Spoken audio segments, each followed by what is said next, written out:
सबको जय मसीह की। एक बार फिर परमेश्वर के नाम में परमेश्वर ने हमें संभाल कर रखा है, चंगा वाला स्वस्थ रखा है। मैं सोचता हूँ कि परमेश्वर ने आपको भी संभाल कर रखा है और आप अपने घरों पर सुरक्षित हैं।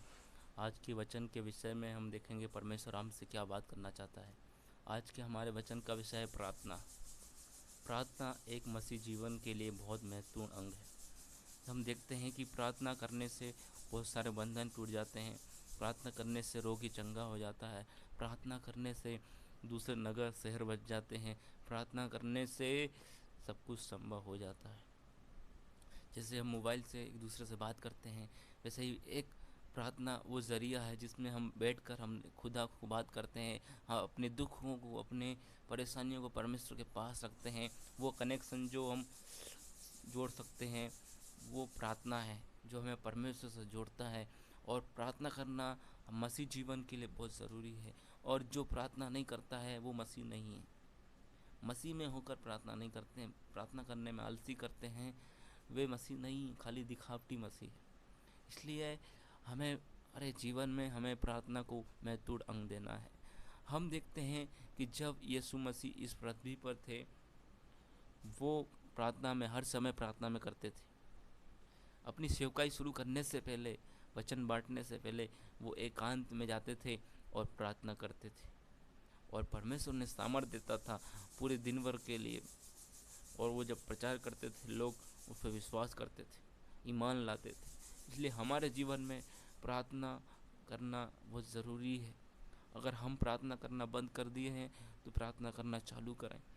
और जितना हम प्रार्थना करेंगे, परमेश्वर से हम उतना बात करेंगे, परमेश्वर की संगति हम जितना रहेंगे उतना हमारे लिए अच्छा है। अगर हम परमेश्वर की संगति से दूर भागेंगे तो एक व्यक्ति खड़ा रहता है, वो है शैतान। वो आपके जीवन को खा डालेगा, फाड़ डालेगा। वो इसी ताक में रहता है कब आप परमेश्वर से अलग होए और कब आपको फाड़े, परमेश्वर से अलग करे, परमेश्वर से दूर करे। तो मेरे जो भी इस वीडियो को देख रहा है, अगर आपने प्रार्थना बंद करी है, प्रार्थना चालू करो, फिर से परमेश्वर की उपस्थिति में आओ और प्रार्थना करना कभी ना छोड़ें। हम देखते हैं यीशु मसीह के बारे में। यीशु मसीह जब एकांत में प्रार्थना करते थे, कब सुबह भोर के उठ जाते थे, रात में जाते थे। हम देखते हैं जब परमेश्वर क्रूस पर लटकने वाले थे, उस समय भी वो गत्समनी बाग में जाते हैं और प्रार्थना करते हैं। और प्रार्थना करते हैं और स्वर्गदूत आकर उन्हें सामर्थ देता है, क्योंकि वो इतना निर्बल हो गया था कि परमेश्वर वो दर्द हमको जो सहना था, उसको सहने के लिए उसको सामर्थ चाहिए थी। तो प्रार्थना करने से सामर्थ आती है, स्वर्गदूत उसे सामर्थ दे के गया। वैसे ही अगर हम प्रार्थना करते हैं तो हमारे लिए हर बात में परमेश्वर हमें सामर्थ देगा। हम कमज़ोर हैं पढ़ाई में, हम कमज़ोर हैं अपने बिजनेस में, हम कमज़ोर हैं हर चीज़ में, और हम वचन नहीं बांट पाते हैं, तो उसके लिए हम प्रार्थना करें, परमेश्वर हमें वचन बांटने के लिए सहायता करे, परमेश्वर हमारी मदद करेगा। हम उस वचन को देखेंगे, मरकुस 1 उसका 35 आयत। मरकुस 1 उसका 35 आयत यहाँ पे लिखा है, भोर को दिन निकलने से बहुत पहले वह उठकर निकला और एक जंगल स्थान में गया और प्रार्थना करने लगा। ये कौन है? हमारा यीशु मसीह। भोर जब निकला ही नहीं था, उससे पहले परमेश्वर गया और एकांत में परमेश्वर से प्रार्थना करी।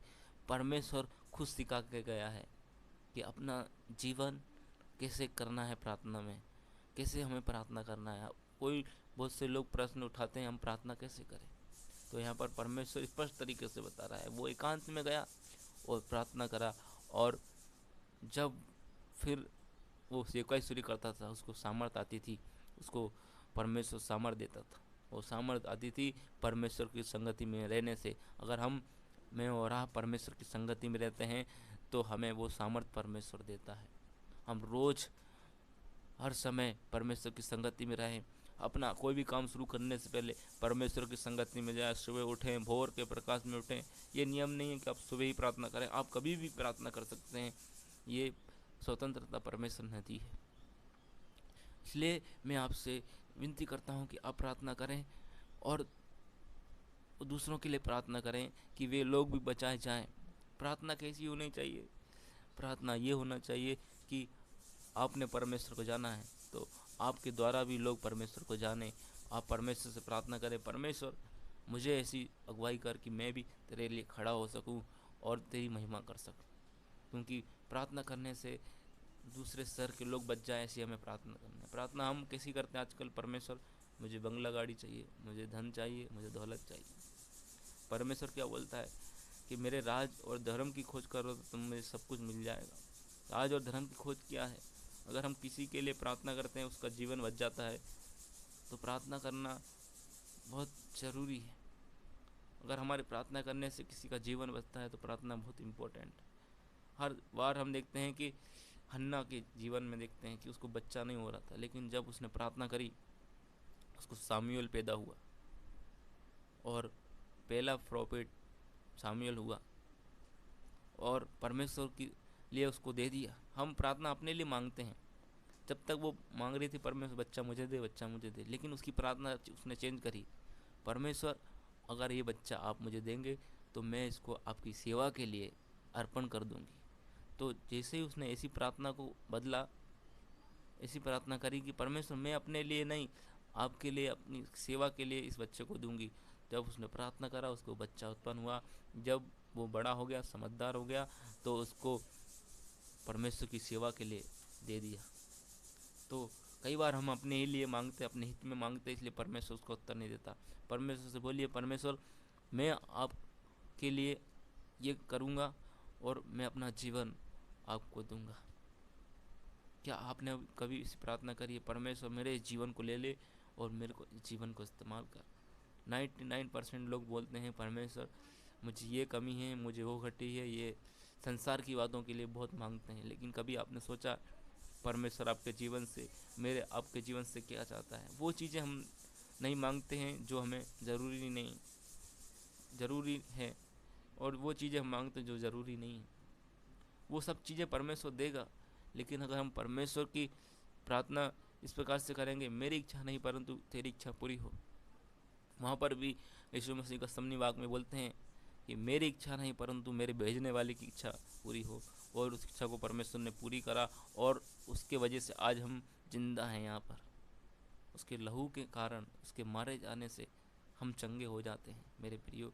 इसलिए प्रार्थना करना बहुत ज़रूरी है।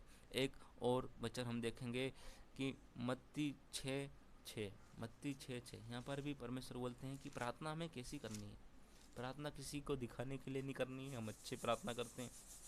प्रार्थना कैसी करनी है?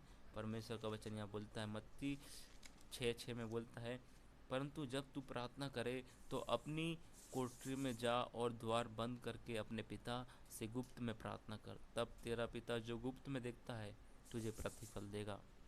कई लोग प्रार्थना किसी को दिखाने के लिए बड़ी लंबी चौड़ी करते हैं, लेकिन परमेश्वर का वचन बोलता है घर में जा, कोठरी बंद कर और प्रार्थना कर, ताकि जो गुप्त में देखता है वो तुझे प्रतिफल देगा।